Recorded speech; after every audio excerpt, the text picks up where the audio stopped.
کہ در حقیقت تزکیہ نفس کا ذریعہ یہ قرآن ہے۔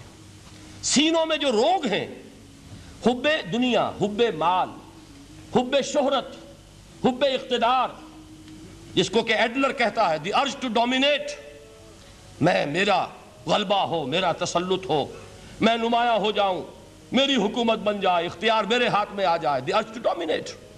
یہ ساری ارجز ہیں ہماری در حقیقت جس سے فساد رونما ہے۔ یہ حب مال ہے جس کی وجہ سے ہمارے اندر تنافس ہے۔ الہاکم التکاثر حتی زرتم المقابر، یہ کثرت اور بہتات کی طلب تمہیں غافل کیے رکھتی ہے یہاں تک کہ قبروں تک جا پہنچتے ہو۔ آنکھ انسان کی کھل نہیں پاتی۔ جس کے پاس 10 نسلوں کے لیے کھانے کو موجود ہے، اس کی بھی حرص جو ہے اور مزید کا لالچ جو ہے وہ ختم نہیں ہوتا۔ یہ چیزیں ہیں اصل روگ۔ ان دلوں کے روگوں کا اور سینوں کے اندر کے ان امراض کا علاج قرآن ہے۔ یا ایھا الناس قد جاءتکم موعظۃ من ربکم وشفاء لما فی الصدور۔ اب جب یہ دو چیزیں ہو جائیں گی، اب تیسرا لفظ ہے ہدن۔ ہدایت بیکار ہے جب تک دل میں گداز نہ ہو، ہدایت بیکار ہے جب تک کہ نیت درست نہ ہو۔ کوئی شخص بڑا عالم ہے لیکن اپنے علم کو اس نے ذریعہ بنایا ہے دنیا کمانے کا، تو در حقیقت یہ قرآن اس کے حق میں ہدایت نہیں ہے، اس کے حق میں عذاب خدا بندی کا ذریعہ بن رہا ہے۔ حضور نے خود فرمایا القرآن حجت لک او علیک، یہ قرآن یا تمہارے حق میں حجت ہے یا تمہارے خلاف حجت بنے گا قرآن کے قیامت کے دن۔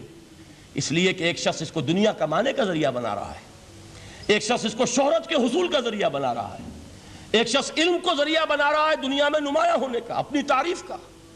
حضور نے فرمایا کہ قیامت کے دن سب سے پہلے 3 افراد کا معاملہ پیش ہوگا عدالت خدا بندی میں۔ ایک وہ جو بڑا عالم سمجھا جاتا تھا، اس سے بڑا علم پھیلا۔ دوسرا وہ جو بہت صاحب ثروت تھا، اس نے بہت خیرات کے کاموں میں پیسہ لگایا۔ تیسرا وہ جو دنیا میں شہید سمجھا جاتا تھا کہ اللہ کی راہ میں جنگ کرتے ہوئے جان دے دی۔ اللہ ان تینوں سے جو اس کو نعمتیں دی تھی ان کا ذکر کر کے پوچھے گا کہ میں نے تمہیں یہ دیا، تمہیں یہ دیا، تمہیں یہ دیا، تم کیا کر کے لائے؟ وہ شہید کہے گا کہ اللہ میں نے تیری راہ میں جنگ کی اور اپنی جان دے دی تاکہ تو راضی ہو جائے۔ اللہ فرمائے گا کذبتا، تو نے جھوٹ بولا، انک قد قاتلت لان یقال جریء، تو نے تو ایک جنگ اس لیے کی تھی کہ کہا جائے کہ بڑا جری ہے، بڑا بہادر ہے۔ یہ لوگوں سے بہادری کے تمغے لینا تمہارا مقصود تھا۔ وقد قیل، وہ کہا جا چکا ہے، اب یہاں تمہارے لیے کچھ نہیں۔ اور فرشتوں کو حکم ہوگا اور وہ اوندے منہ اس کو گھسیٹتے ہوئے جہنم میں جھونک دیں گے۔ دنیا میں شہید سمجھا جا رہا ہے، آخرت میں جہنمی ہے۔ یہی حال اس عالم کا ہوگا، یہی حال اس دولت مند کا ہوگا۔ تم نے یہ علم پھیلایا تھا کہ تمہارے علم کا چرچا ہو جائے، تمہاری شہرت ہو جائے، لوگ تمہاری دست بوسی کرنے لگیں، لوگ تم سے جھک کر ملیں۔ وہ دنیا میں ہو گیا، تمہارا مطلوب مل چکا، تمہارا مقصود حاصل ہو چکا، اب یہاں کچھ نہیں۔ تو جان لیجئے کہ جب تک دلوں کے روگ درست نہ ہوں، علم بیکار ہے، ہدایت قطعاً غیر مفید ہے۔ پہلے دلوں کا کرسٹ اترے، اس کی سختی دور ہو، یہ ہے موعظہ۔ دلوں کے اندر سے حب جاہ، حب دنیا، حب مال نکلے، یہ ہے تزکیہ۔ شفاء لما فی الصدور، اب ہدایت خدا بندی، اب راستہ آپ دیکھیں گے اور اس راستے پر چلیں گے۔ یہ ہدایت جو ہے دنیا میں، یہی آخرت میں رحمت کی شکل میں ظاہر ہوگی۔